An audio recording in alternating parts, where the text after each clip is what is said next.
The बड़ा Bharat show.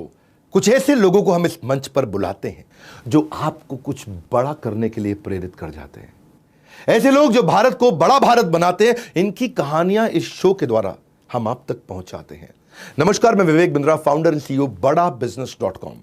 बड़ा Bharat, it is a tribute to India's global brand ambassadors. Maharani Laxmibai, Mother Teresa, Kalpana Chawla, Kiran Bedi, कितनी महान महिलाएं हमारे देश में आई हैं। क्योंकि देश की प्रोग्रेस तभी पॉसिबल है जब महिला एम्पावर्ड होगी। जब बेटी खड़ी हो जाती है तो विजय बड़ी हो जाती है। इसलिए मैं आज आपको जिनसे मिलवाने जा रहा हूं, उनका नाम है डॉक्टर दीपा मलिक। इनकी जिंदगी में 3 बहुत बड़ी चुनौतियां थी। पहला, डिसेबिलिटी। छाती से नीचे का हिस्सा इनका पूरी तरह काम करना बंद कर दिया। इनको मल मूत्र त्यागने में, चलने में, कुछ भी कार्य करने में बहुत कठिनाई आती है।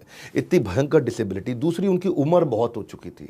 और तीसरी, ये पुरुष नहीं महिला थी। महिलाओं की अपनी इतनी समस्याएं होती हैं, बहुत तरह की समस्याएं। उसके बावजूद इन्होंने हर प्रकार के, धरती से आकाश तक सारे अवार्ड जीत डाले। इन तीनों के बावजूद इन्होंने सारी सीलिंग तोड़ते हुए इतने रिकॉर्ड्स बनाए कि रिकॉर्ड्स पे भी आज एक वीडियो भी रिकॉर्ड की तरह बनेगा। पद्मश्री, खेल रत्न, अर्जुन अवार्ड और 2016 में रियो ओलंपिक में मेडल जीत के आई। 5 बार President of India award, Limca book of world record, 100 से ज्यादा नेशनल इंटरनेशनल अवार्ड। ये महिला मेरे लिए बहुत बड़ी इंस्पिरेशन। इनसे मिलकर मेरी आंखों में आंसू आ गए।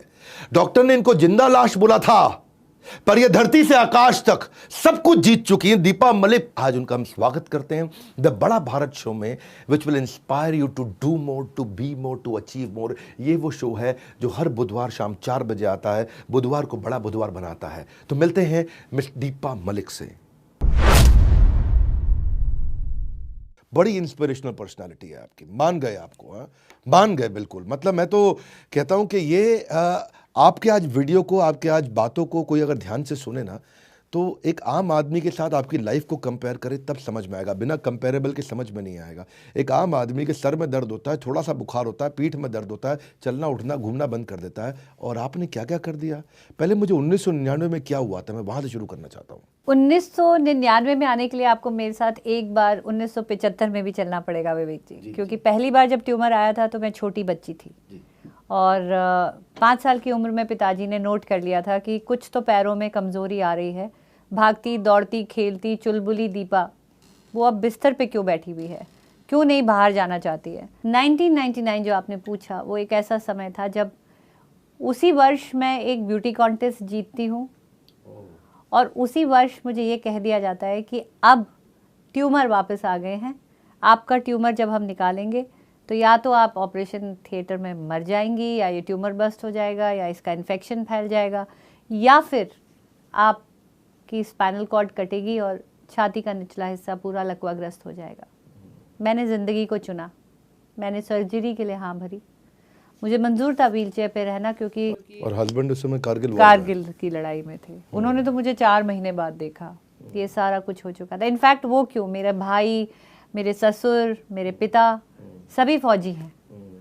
तो दोनों बेटियों को माँ के पास छोड़ के मैं अकेली दिल्ली आई, RR हॉस्पिटल। और वहाँ पे ये सर्जरी हुई।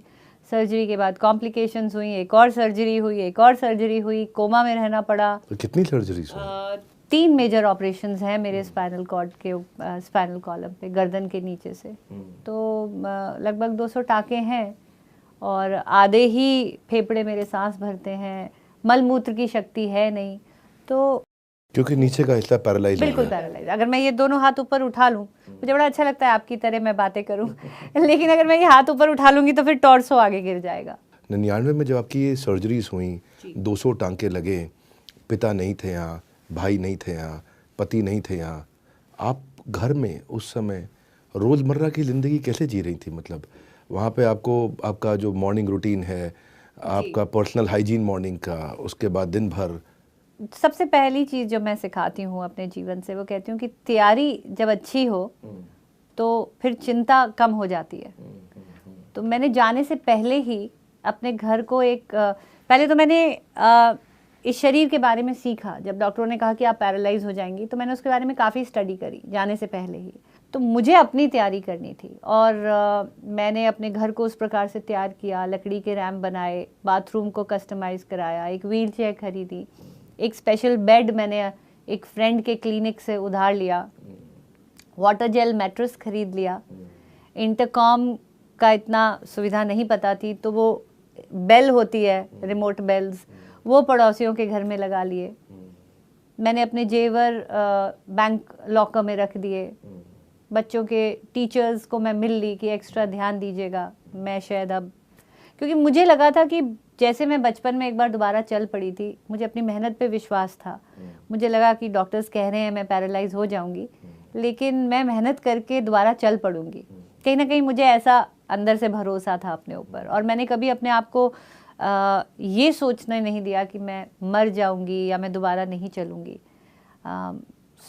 इस उम्मीद के साथ, मैंने पूरी तैयारी के साथ मैं दिल्ली आई थी ऑपरेशन कराने के लिए। दीपा जी, अगर हम कंपेयर करके देखें, एक आदमी जिसके 6 पैक एब्स हैं, फिट है, एकदम सॉलिड, बिल्कुल 2 घंटा वर्कआउट करता है, उसको भी बोले कि यमुना नदी में आप लगातार स्विमिंग करके दिखाओ, उसको पार करके दिखाओ, वो आपने करके दिखाया बिना पाँव के, हाथों से। वो नहीं कर सकता है। आपको Limca book of world record में आ गया है। 58 किलोमीटर के लिए आपने बाइक चलाई, तो पहली बार आपने उस समय रिकॉर्ड बनाया। अब तो आपने बहुत चला ली। उसके बाद आपने चेन्नई से लेकर दिल्ली तक आपने गाड़ी ड्राइव करके दिखाई। उसके अलावा आप हाई ऑल्टीट्यूड पासेस पे 9 दिन लद्दाख आप ड्राइव करके आए। ये सारे वो काम किए आपने। और जब आपका एक निचला हिस्सा काम नहीं कर रहा है रोज़, जब मैं ये सुना कि भाई अब आपको क्षमा चाहता हूँ कहना पड़ रहा है कि मलमूत्र त्यागने में भी तकलीफ़ हो रही है, आपकी बेटी आपको अनीमा दे रही है, और मैं जानता हूँ मतलब वो तकलीफ़ रोज़ कैसे होती है, तो हम बोलते तो हैं कि नारी नहीं है बेचारी। आपके केस में ये अद्भुत कार्य, अपने इतने वर्ल्ड रिकॉर्ड बनाए, ये किए कैसे आपने? मतलब स्विमिंग तो बहुत ही डिफ़िकल्ट है। मेरे घर में स्विमिंग पूल है, पर मैं 4 ब्रेथ मारने के बाद लगता है यार 4 लेंथ कब मारूंगा इकट्ठे। कैसे किया आपने? देखिए, जब मैं चलती फिरती थी, मैं एक गृहिणी थी, 2 बच्चों की माँ थी, एक आर्मी वाइफ थी, और मैं अपनी उस पहचान से खुश थी, क्योंकि उस पहचान पे कभी किसी ने सवाल नहीं उठाया। लेकिन टांगे जाने के बाद सवाल उठ गए। छाती का निचला हिस्सा लकवाग्रस्त होने के बाद सवाल उठ गए। ये कैसी माँ बनेगी, ये क्या खाना खिलाएगी, इसके पति की तो अब दूसरी शादी कर देनी चाहिए, जब तक ये घर में रहेगी हाय ये तो बोझा रहेगी। मतलब कोई ये हिम्मत को दाद नहीं दे रहा था कि अब भी जीने की इच्छुक है। ये वो नारी है जो माँ है, और वो अपने 2 बच्चों को बड़ा होता हुआ देखने के लिए जीवित रहकर खुश रहना जानती है। लेकिन हमेशा जिसको देखो वो मेरे बारे में बात कर रहा था, और मेरी कोई अपनी आइडेंटिटी ही नहीं रह गई थी। बस आइडेंटिटी के नाम पे हाय बेचारी, अपंग, बोझा, इसके ऊपर खर्चा हो जाएगा। मैं खुद ही अपने आप को ढूंढने निकली थी, मुझे एक पहचान बनानी। बहुत टाइम से ये बोला करता था कैमरा पे कि ब्रेक डाउन को ब्रेक थ्रू में कन्वर्ट करो, क्राई को ट्राई में कन्वर्ट करो। पर ये जो आपने करके दिखा, स्ट्रांगली मेंटल को मेंटली स्ट्रांग करो, मुझे लगता है कि आज आपको देख के मैं रियलाइज कर पा रहा हूँ आपको चैलेंज को एक्सेप्ट करने का एक जुनून है आपके मन में। मुझे लगता है कि जब कोई मुझे कहता है ये नहीं कर सकते, तो वही मेरा अब तो यही करेंगे। हाँ, वो मेरा एक एनर्जी पॉइंट, एक एंकर बन जाता है। माँ अच्छी नहीं बनेगी। आज मेरी दोनों बेटियाँ बहुत आत्मनिर्भर हैं, बड़ी हैं, बहुत अच्छी सिटीज़न हैं। खाना नहीं बनाएगी तो रेस्टोरेंट चला दिया।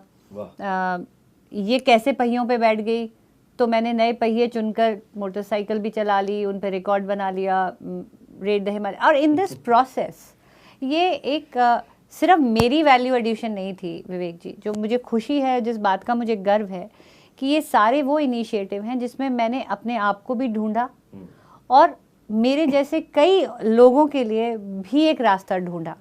मैं सबको बता देना चाहता हूँ, मैं स्विमर भी हो गई, एडवेंचर स्पोर्ट्स में सॉलिड पार्टिसिपेंट हो गई, जीत के निकली, इंटरनेशनल एथलीट बनी, बाइकर बनी, एंटरप्रेन्योर बनी, मोटिवेशनल स्पीकर बनी। फिट आदमी को भी शर्म आ जाए, तीनों चीज़ें चाहिए। फिजिकल एबिलिटी चाहिए आपको, दिल में करेज चाहिए, और वो स्किल सेट चाहिए। तो हर बार नया स्किल सेट सीखना, करेज बना के रखना, आपने ये सब किया। मेरे मन में फिर भी बार बार आता है किया कैसे। बहरहाल आपके पर्सनल लाइफ में भी पैरालिसिस के बाद जो मॉर्निंग शेड्यूल को आपने मैनेज किया, जो दिन भर को आपने मैनेज किया, कहते हैं कि ज़िंदगी जीने के आपने हर बार तरीके ढूंढे हैं। आपको अगर वो बाइक नहीं मिली, वो गाड़ी नहीं मिली, तो मैं सुना आपने उसको ट्वीट करके इधर उधर से और अखबार में बोल के स्पॉन्सरशिप से आपने वो गाड़ी भी अरेंज करा ली उन दिनों जिन दिनों अवेलेबल नहीं हुआ करती थी? मैं जानना चाहता हूँ उस बारे में। देखिए उस वक्त तो सब यही कहते थे कि इसका दिमाग फिर चुका है, और मैंने ऐसे ही हंसी खेल में कहा था कि मोटरसाइकिल भी चलाऊंगी, गाड़ी भी चलाऊंगी, गाड़ी जब चलाऊंगी तो हाईएस्ट मोटरेबल रोड्स पे चलाऊंगी, और मोटरसाइकिल चलाऊंगी तो उस वक्त का जो एक Bollywood hero icon John Ibrahim होते थे कि, और मैंने कहा मोटरसाइकिल चलाऊंगी और जॉन इब्राहिम के साथ चलाऊंगी, और दुनिया बोलती थी पागल हो गई है। और आप देखिए मोटरसाइकिल बनी भी।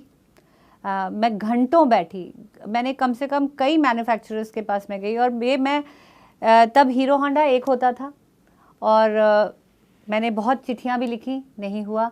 लेकिन जब मेरी नारायणा में एक कस्टमाइज बाइक बनी, KRP ने बनाई, तो मुझे MTV Hero Honda Roadies program में भी इनवाइट किया गया। अच्छा। और बाप में तब KBC में भी आई थी। KBC में तो मैं रिसेंटली आई, वो मेरी बिटिया की वजह से, जो बहुत अच्छा NGO चला रही हैं।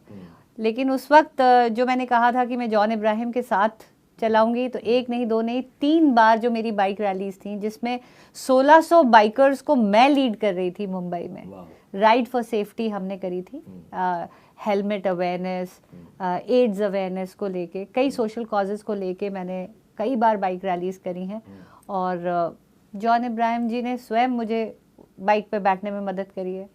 तो आई थिंक ये जो जिद्दी हैं आप, बहुत ज़िद्दी तो मैं हूँ, और इसका एक बहुत बड़ा उदाहरण है कि जब मैरी कॉम जी की मूवी रिलीज़ हुई थी, तो उसमें जो गाना है ज़िद्दी दिल, तो उन्होंने उस गाने को जिस दिन लॉन्च किया था, वो उन्होंने मुझे डेडिकेट किया था कि सैल्यूटिंग द ज़िद्दी दिल स्पिरिट।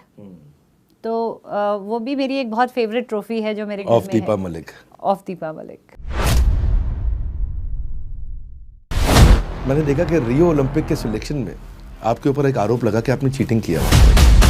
पैरा ओलंपिक में मेडल आपने जीता, बाद में आप उस कमेटी की प्रेसिडेंट बनाई गई, और उसके बाद मैंने देखा कि हमारे देश में बड़ी सक्सेस मिली, टोक्यो के अंदर 19 मेडल आए। तो एज ए प्रेसिडेंट आपका क्या कंट्रीब्यूशन रहा, क्या मेहनत रही, कैसे किया आपने?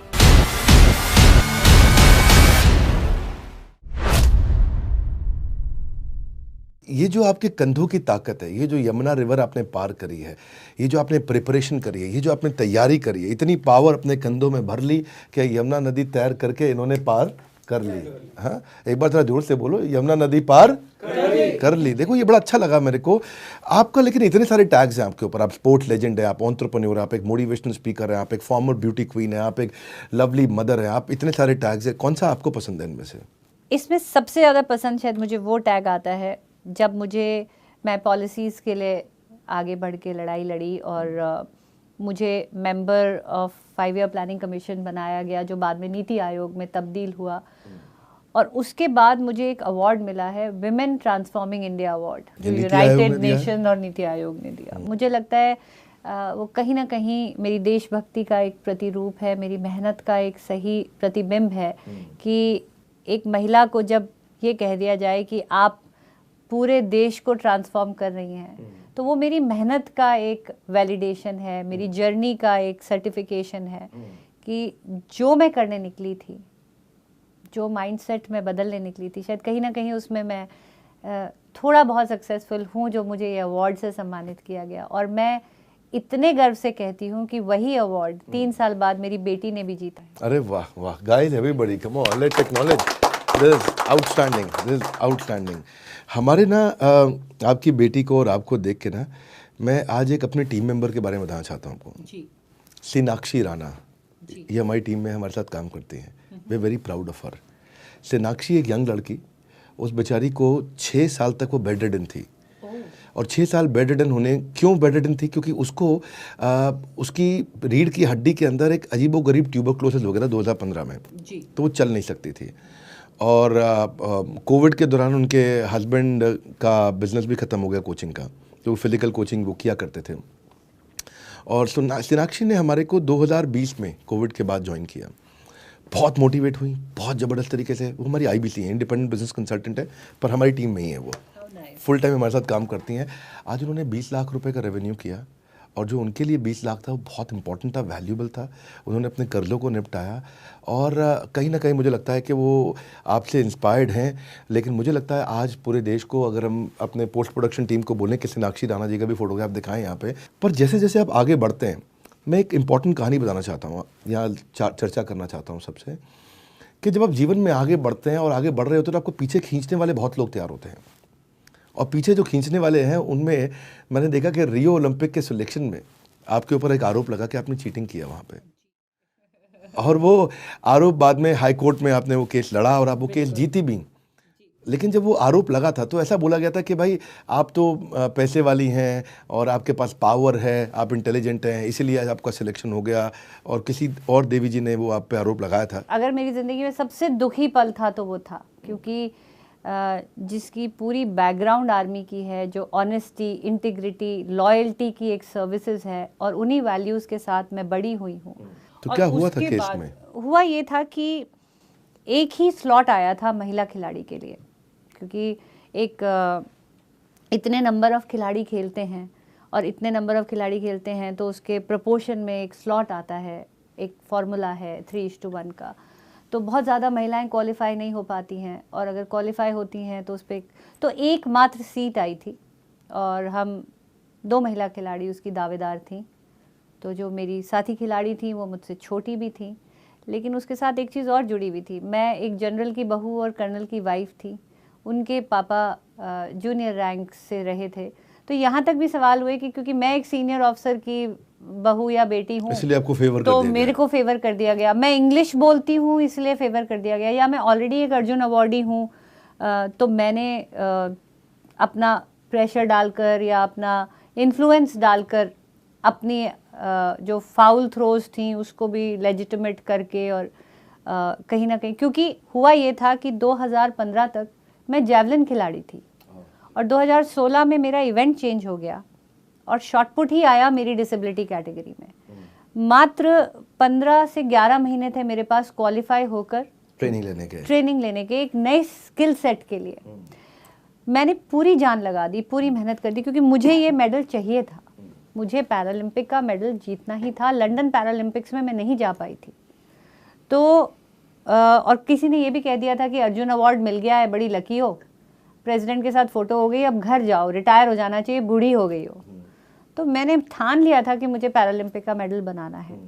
और जिस दिन हमारा क्लासिफिकेशन के लिए और सिलेक्शन के लिए हमारा जो एक ट्रायल हुआ था फाइनल, उसमें मेरी थ्रो वर्ल्ड नंबर 1 के लेवल पे गिरी थी। तो उन्होंने बोला ये हो ही नहीं सकता, हाउ कैन शी इम्प्रूव। मैं 3.67 से क्वालिफाई करके 11 महीने के अंदर 4.48 पे पहुंची थी। और ये अक्सर मैं एंटरप्रेन्योर्स को भी बोलती हूँ कि with in 1 year I had given 30% of growth. क्या आप कर सकते हैं? मैं 40 वर्ष की आयु में।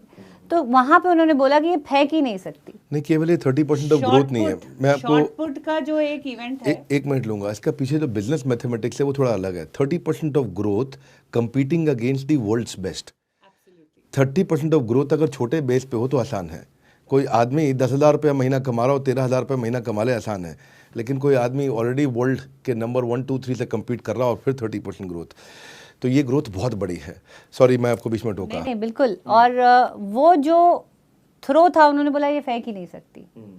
इट इज़ ह्यूमनली इम्पॉसिबल कि आप 11 महीने में एक नया स्किल सेट सीखते हो और अपना गोला लगभग 1 मीटर बढ़ा लेते हो। तो मुझे उस पर चैलेंज किया गया था। और फिर बिल्कुल 12 जो अगस्त थी, उस दिन वो लास्ट वर्किंग डे था जिस पे वो मेरी एंट्री जानी थी। 11 अगस्त की शाम 6 बजे वर्डिक्ट आया, और इस तरह से मेरा सिलेक्शन हुआ। तो लोग अक्सर पूछते हैं कि दीपा जी, जब आपने मेडल जीता तो आपको कैसा लगा? मेरे लिए वो मेडल जीतना अब मेडल ना रहकर मेरी ईमानदारी का एक सबूत था कि आप मेरिट पे गई हैं। 4.48 पे मेरे को हाई कोर्ट ले जाया गया था विवेक जी। 4.61 पे मैंने मेडल जीता है। वहाँ जाके भी मैंने मेडल बढ़ाया है।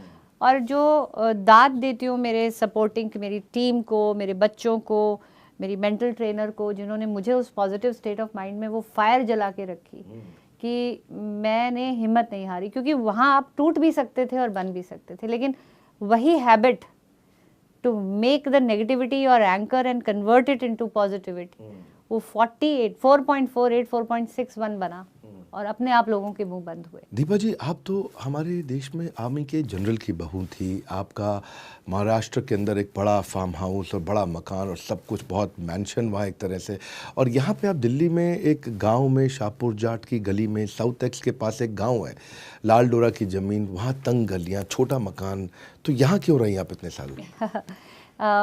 एक्चुअली मुझे बड़ा अच्छा लगा आपने पूछा, क्योंकि वो एक फेज़ था विवेक जी जब लोग ये सोचते थे शायद मुझे घर से निकाल दिया गया है, इतने बड़े घर की बहू होकर ये ऐसे एक 8,000 के किराए के कमरे में क्यों रहती है।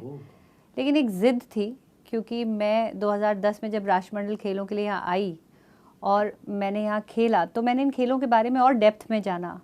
मेरी बिटिया मेरी अटेंडेंट थी, मेरे साथ आई थी और वो फाइनल ईयर में थी, तो वो पोस्ट ग्रेजुएशन के लिए बोली मम्मी मैं दिल्ली शिफ्ट हो जाऊँगी, और वहाँ हम दोनों को ही एक मकसद मिला कि यहाँ रह के हमें एट पार की लड़ाई लड़नी है कि ओलंपिक के साथ पैरालंपिक खेलों को भी पहचाना जाए, क्योंकि अंतर्राष्ट्रीय स्तर पे बराबर की पहचान है, तो भारत में क्यों नहीं। खेलों के साथ साथ एक वो मिशन भी मिला और मुझे आगे खेलने में भी मुझे लगा कि वर्ल्ड रैंकिंग मेरी अच्छी है, मुझे खेलना चाहिए। लेकिन तब ऐसी कोई स्कीम नहीं होती थी कि हमें कैंपों में रखा जाए या हमको कोई फंडिंग मिले। 2010, 11, 12 की बात है। तो जिद पकड़ी खेलने की और हस्बैंड ने कहा, क्योंकि इन खेलों के बारे में कोई जानता ही नहीं था कि 40 साल की उम्र में क्या खेलने जा रही है, तो थोड़ा सा उन्होंने इनडायरेक्टली ये कह दिया कि अहमदनगर में आप जो करना चाहते हो मैं हूँ, दिल्ली में मेरी कोई पकड़ नहीं है, मैं दिल्ली में नहीं हूँ। मैं कहा रहना तो मुझे दिल्ली में ही पड़ेगा, क्योंकि यहीं से मुझे वो लड़ाई लड़नी है, पॉलिसी की लड़ाई लड़नी है, मुझे खेलना है। तो फिर मैं अपने बूते पे आई और मैंने कहा आज के बाद मैं 1 रुपया घर से नहीं लूँगी।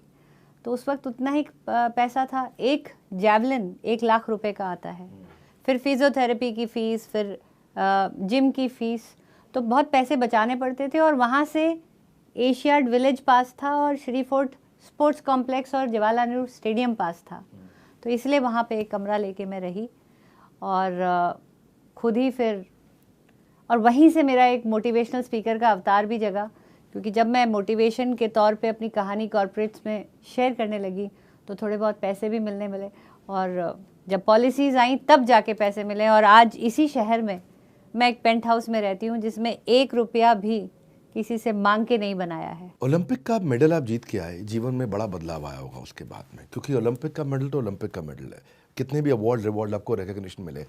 उसके बाद अच्छा, बहुत से लोग ऐसे रहे होंगे जिन्होंने पहले क्या क्या बोला और उसके बाद अब वही लोग जो है बोलते होंगे कि भाई हमारी बेटी है, हमारे घर की है। मेरे साथ खुद के साथ भी ऐसा हुआ, मेरे अपने माता पिता नहीं थे, I was an orphan, so my mother got married with someone else, so not orphan exactly, लेकिन पेरेंट्स नहीं थे, तो बड़े चैलेंजेस थे बचपन से लेकर के। और कई बार ऐसा होता है कि आपको रिश्तेदार रखना चाहते हैं, कुछ नहीं भी रखना चाहते हैं। मैं उन तकलीफ़ों को आज नहीं बात करूंगा, आज तो बात आपकी हो रही है, पर आज सब के सब जितने दूर दूर के रिश्तेदार हैं सब बड़ा प्यार करते हैं। ऐसा आपके साथ भी हुआ होगा? सोच तो इतनी बदल गई है अब कि जब ओलंपिक में योगेश्वर दत्त का मेडल मिस हो गया था, तो मैं तो एक तो आउटसाइड कम्युनिटी की लड़की हूँ, मैं एक पंजाबी हूँ जो जाटों के घर आई थी, ऊपर से मैं बीमार हो ली, तो फिर भी उसके बावजूद एक गांव की बहू थी जो जाट नहीं थी, फिर भी लोगों ने ये कहा कि कोई बात नहीं, अभी हमारे गांव का एक शेर बाकी है, ओलंपिक में मेडल नहीं आया, पैरालंपिक में पक्का आएगा। तो आप इस एक लाइन में देखिए, गांव में पहली चीज़ एक बहू को जो अपंग है शेर गांव का कहा जा रहा है, तो उसमें आप जेंडर कन्वर्जन देखिए, उसके अंदर भी एक लड़के जितनी पावर देखी जा रही है बहू के अंदर, गांव का शेर। और दूसरी चीज़ पैरालंपिक और ओलंपिक को एक समान समझा जा रहा है, ये है नए भारत का रूप। बहुत सुंदर, और इसीलिए हम लेके आए हैं आपके लिए बड़ा भारत। और लोगों से मिलवाना चाहता हूँ आपको, ऐसे कमेंट बॉक्स में बताते रहिए किससे मिलना चाहते हैं, लेकिन मैं अब आपको अगले सब्जेक्ट पे ले जा रहा हूँ, मेरे लिए इंपॉर्टेंट है वो। पैरालंपिक में मेडल आपने जीता, बाद में आप उस कमेटी की प्रेसिडेंट बनाई गई, और उसके बाद मैंने देखा कि हमारे देश में बड़ी सक्सेस मिली, टोक्यो के अंदर 19 मेडल आए, जो आई थिंक आज तक के हाईएस्ट रहे हैं। आपका क्या रोल था, कैसे कंट्रीब्यूट किया, और जो प्रॉब्लम्स आपने फेस करी हैं तो आपने ज़रूर उसके लिए कुछ ना कुछ काम किया होगा, तो एज ए प्रेसिडेंट आपका क्या कंट्रीब्यूशन रहा, क्या मेहनत रही, कैसे किया आपने? देखिए, जिस वक्त मुझे प्रेसिडेंट की कुर्सी पे बिठाया गया उसके एक हफ्ते के अंदर पैंडेमिक फुल स्विंग में आया, कोविड-19 का लॉकडाउन। तो एकदम से एक एथलीट से एडमिनिस्ट्रेटर के रोल में आना, और वो भी एक ऐसी कुर्सी पे बैठना एक ऐसे वक्त में, अगेन जिसका कोई बता नहीं सकता कि पेंडेमिक में आपको फेडरेशन कैसे चलानी है। तो एक बार फिर मेरे लिए बहुत बड़ा नया रोल था, लेकिन एक ही प्रिंसिपल मैंने अपनाया कि जब मैं एथलीट थी तो मुझे अपने एडमिनिस्ट्रेटर से क्या अपेक्षा रही। तो शायद प्रेसिडेंट की तरह नहीं, एक एथलीट की सोच की तरह मैंने इस फेडरेशन को चलाया। And I was very fortunate, team भी बहुत बेहतरीन थी हमारी, सबने जुड़ के काम किया। मैं बिल्कुल अकेले इसका क्रेडिट नहीं ले सकती, लेकिन एथलीट की क्या ज़रूरत होती है, क्या टाइम बाउंड ज़रूरत होती है, अगर उसको अपनी फंडिंग चाहिए, अगर उसको अपनी प्रोस्थेटिक लेग चाहिए, अगर उसको प्रैक्टिस के लिए एम्यूनेशन चाहिए, अगर उसको अपना न्यूट्रिशन चाहिए, तो एक एथलीट की ट्रेनिंग में सब कुछ टाइम बाउंड होता है। तो बहुत प्रोएक्टिव रह के उस चीज़ को समय समय पर उस तक पहुंचाया। और एक जो मेजर चीज़ मैं समझती हूँ कि मैं कंट्रीब्यूट कर पाई इंडिया में, और ख़ासकर दिव्यांग खेलों में, अभी तक न स्पोर्ट्स साइंस का योगदान नहीं था, क्योंकि मैंने स्पोर्ट्स साइंस को अपनाया था। टारगेट ओलंपिक पोडियम स्कीम के तहत हमको कस्टमाइज़ करने की जो सुविधा मिली, उसका एक एक्सपीरियंस मेरे पास था। वो सारे एथलीट्स के ऊपर उसको इम्प्लीमेंट किया गया, और जो भी उनकी ज़रूरतें थी वक्त से और ईमानदारी से उन तक पहुंचाई गई। और तो आई थिंक ये मिलकर एक बहुत बड़ी, ओलंपिक का नाम 2020 था लेकिन इवेंट तो 2021 में हुए थे, और बहुत अच्छा लगा मुझे। और ये डिसीजन भी हमारे को बहुत अच्छा लगा कि आपके जैसे लोग जब आप आगे आते हैं। पर कुछ आपने लक्ष्मी की बात, धन की, पैसों की, उसके अभाव की कुछ बात करी, तो आपने कई मेडल जीते, कई अवार्ड जीते, काफ़ी कुछ अचीव किया, पर आज भी आपको भी थोड़ा हो सकता है कि धन का, लक्ष्मी का समस्या आती होगी। आती थी, क्योंकि आप अपना एक एनजीओ भी चला रहे हैं जहां आप कुछ कंट्रीब्यूट करना चाहते हैं। जी बिल्कुल। अगर मैं खिलाड़ी के लिए बात करूं तो एक्सेलेंस लेवल पे तो अब आपको जानकर खुशी होगी कि भारत की जो कैश रिवॉर्ड पॉलिसी है वो पूरी दुनिया में सबसे ज़्यादा है। जब अमेरिका, चीन और जापान जैसे देश भी ये सुनते हैं कि हमें मेडल जीतने के बाद कितनी धनराशि मिलती है, तो वो भी सकते में आ जाते हैं। लेकिन जीतने के बाद जो जर्नी है, अभी जैसे धीरे धीरे नई फंडिंग स्कीम आ रही है, जर्नी में जैसे इंफ्रास्ट्रक्चरल चैलेंजेस आते हैं, अभी सुविधाएं कम हैं। गांव का अगर बच्चा खेलना चाहता है तो कितनी दूर में उसको एक स्टेडियम मिलेगा, या अगर वो घर पे अपनी सुविधा क्रिएट करना चाहता है तो उसको एक फिजियोथेरेपिस्ट चाहिए, एक नर्स चाहिए। जैसे अगर मेरी जैसी सिचुएशन है, अनीमा लेना है, कैथेटराइजेशन करना है, डायपर्स का खर्चा अलग है, आपको फिर इंजरी मैनेजमेंट भी करना पड़ता है, सही न्यूट्रिशन डाइट भी चाहिए, और transportation end to end accessibility के साथ चाहिए। आप घर से निकलकर स्टेडियम तक पहुंच रहे हैं, स्टेडियम से वापस घर आ रहे हैं, तो क्या कोई ऐसी गाड़ी है जिसमें आप अपना पूरा तामझाम लेके, एक थ्रो चेयर होती है इतनी बड़ी, फिर जैवलिन होते हैं 2.5 मीटर के, क्या आप एक दिव्यांग व्यक्ति अकेला ये सब लेकर पहुंच सकता है स्टेडियम, या उसको सपोर्ट करने वाले भी लोग कम होते हैं। तो एनजीओ हमने स्टार्ट किया है। ऑफ कोर्स अब मुझे बड़े स्तर पे काम करने का मौका मिल रहा है एज अ प्रेसिडेंट। मेरी क्या नाम है आपकी एनजीओ का? मेरी बिटिया ने स्टार्ट करी है व्हीलिंग हैप्पीनेस। व्हीलिंग हैप्पीनेस जी। उसके अंदर हम व्हीलिंग हैप्पीनेस नाम इसलिए रखा है कि you can identify your sources of happiness. आपको क्या चीज़ करने में खुशी मिलती है, हम वो चीज़ करने में आपको एम्पावर करते हैं। कोई गाड़ी चलाना सीखना चाहता है, कोई रैली करना चाहता है। हाल ही में हमने कई बच्चों को रैलीज करवाई हैं, जैसे मैंने करी थी कि मैडम हम आपकी तरह रैली करना चाहते हैं, या कोई एडवेंचर। आपकी एनजीओ से कैसे जुड़ा जाए? बड़ा सिंपल है, फेसबुक पेज भी है, एक वेबसाइट भी है, और हमारे सारे कॉन्टैक्ट्स इंटरनेट पे भी हैं। आप उसमें भी कर सकते हैं कॉन्टैक्ट, हमें लिख सकते हैं wheelinghappiness1@gmail.com पे एप्लीकेशन डाल सकते हैं। तो मैं अभी आपको 2 कॉन्टैक्ट देता हूँ, एक है wheelinghappiness1@gmail.com और दूसरा आपको देता हूँ हमारा, आप बड़ा बिजनेस का कम्युनिटी ऐप डाउनलोड करिए, वहाँ पे आपका अकाउंट आपको दिखेगा और आप दीपा मलिक जी के नाम से उस अकाउंट को सर्च करिए। वहाँ पे आपको इनके मोटिवेशन कोट्स, इनके वीडियोस, इनकी डिटेल्स मिलेंगी। और रियल भारत है सारा का सारा हमारे इस कम्युनिटी ऐप पे, क्योंकि हम एक पहली ऐसी ऑर्गेनाइजेशन है दुनिया में जिसने लिंक्डइन के बाद, फेसबुक के बाद, आज ट्विटर के बाद, इंस्टाग्राम के बाद एंटरप्रेन्योर्स की एक कम्युनिटी बनाई है। तो हज़ारों लाखों एंटरप्रेन्योर्स हैं और आप सब आकर के जुड़ सकते हैं। बस बड़ा बिजनेस ऐप डाउनलोड करिए और आपके नाम की स्पेलिंग मैं अगर ठीक बोलता हूँ तो DEEPAMALIK। बस आपको MALIK, आप दीपा मलिक टाइप करिए, वहाँ पे सर्च करिए इनका अकाउंट, इनको फॉलो करिए। आप इनके जुड़ना चाहते हैं, आप इनसे, इनको आप फंड रेजिंग में हेल्प कर सकते हैं। आप सब बिजनेसमैन हैं, सोलोप्रेन्योर, एंटरप्रेन्योर, इनके साथ वॉलंटियरिंग करना चाहते हैं। सो कंक्लूजन अगर मैं दूं आपके साथ इस अद्भुत चैट का, आज हमारा पूरा जीवन शायद इसी में चला जाता है कि हमारे पास क्या नहीं है और हम जो हमारे पास है उसको सेलिब्रेट करना भूल जाते हैं। जो चीज़ नहीं है उसकी इच्छा रखते हैं। सो और मेहनत करना देखिए अच्छी बात है, लेकिन जो है उसको धन्यवाद की भावना रखनी चाहिए। और आई थिंक वो दीपा जी ने जो बोला, मैं ज़िंदगी जीना चाहती हूँ अपनी बेटियों के साथ, अपने लिए, और उसके बाद हर चुनौती से लड़ी, आगे बढ़ी, जो उनके पास है उसको धन्यवाद किया। मुझे लगता है कि मेरे और आपके हाथों और पैरों दोनों की शक्ति इनके हाथों के अंदर है। मुझे लगता है कि आपके पैरों की जो शक्ति है और जो हाथों की, जिससे दोनों से मिलकर आप तैरते हैं, वो अकेले इनके हाथों के अंदर है। मुझे लगता है अगर ये आर्म रेसलिंग मेरा नेक्स्ट सुझाव है, अगर आप करना चाहें तो आप उसमें भी बहुत आगे जरूर जाएंगे। बस सोच तू क्या है और क्या कर सकता है, हर हालत से तू लड़ सकता है।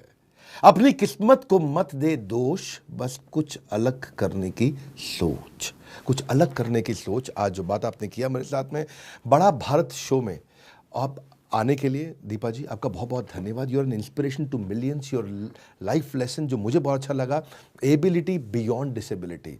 हाँ, और ऑडियंस आप सबसे कहूँगा कि आपके सपोर्ट के बिना हम ये नहीं कर सकते कभी भी। मैं चाहता हूँ कि बी हर मैसेंजर, आप सबसे रिक्वेस्ट करूंगा, बी हर मैसेंजर। कम से कम आप 1 लाख लोगों को ये वीडियो को शेयर करिए। अपने इस मिशन में नहीं रखेंगे कोई लिमिटेशन, आपके शेयर करने से मिलेगा हमें बहुत बड़ा मोटिवेशन। इनका एक्सेप्शनल इनिशिएटिव, इनकी एक्सेप्शनल स्टोरी, इनकी एक एक्सेप्शनल अचीवमेंट, उसके लिए आपका हमें चाहिए एक्सेप्शनल सपोर्ट। इस वीडियो को पहुंचाइए, हर महिला को पहुंचा दीजिए, कम से कम इतना करिए। उसके बाद देखते हैं बाकी देशवासियों को पहुंचाएंगे, पर पहले हर महिला को ज़रूर पहुंचा दीजिए, क्योंकि अब नारी नहीं है बेचारी। शेयर करिए, नीचे कमेंट बॉक्स में मुझे बताइए कि आप अगले वीडियो में किससे मिलना चाहेंगे, किसको आप देखना चाहते हैं इस शो के अंदर। रेकमेंड करिए, आपके हर कॉमेंट को आकर के मैं पढ़ूंगा। बड़ा भारत का इस शो को ज्वाइन करने के लिए, बड़ा बिजनेस की ऐप को डाउनलोड करके इस एंटरप्रेन्योरियल कम्युनिटी को और बड़ा करने के लिए, हमारे साथ जुड़ के इस वीडियो को शेयर करने के लिए, वर्ल्ड के नंबर 1 एंटरप्रेन्योरियल यूट्यूब चैनल पे आने के लिए आप सबका हृदय की गहराई से प्रेम पूर्वक बहुत बहुत धन्यवाद। दीपा मलिक जी आपका विशेष धन्यवाद। Thank you, thank you. Samalkha के गांव से आने वाली एक लड़की जो घर पे बैठ करके टीवी देख करके इतना अच्छा अंग्रेजी बोली, तो ये आपने कैसे सीखा? इंग्लिश बोलने से ना लोगों को डर लगता है। आपको क्या लगता है देश में इंग्लिश का इतना हवा क्यों है? पर आपको, मेरे को देख के लगा कि आप मार्क्स के लिए आपने पढ़ाई नहीं करी, क्योंकि आप 13 की एज में आपने 12th कर ली थी। कैसे?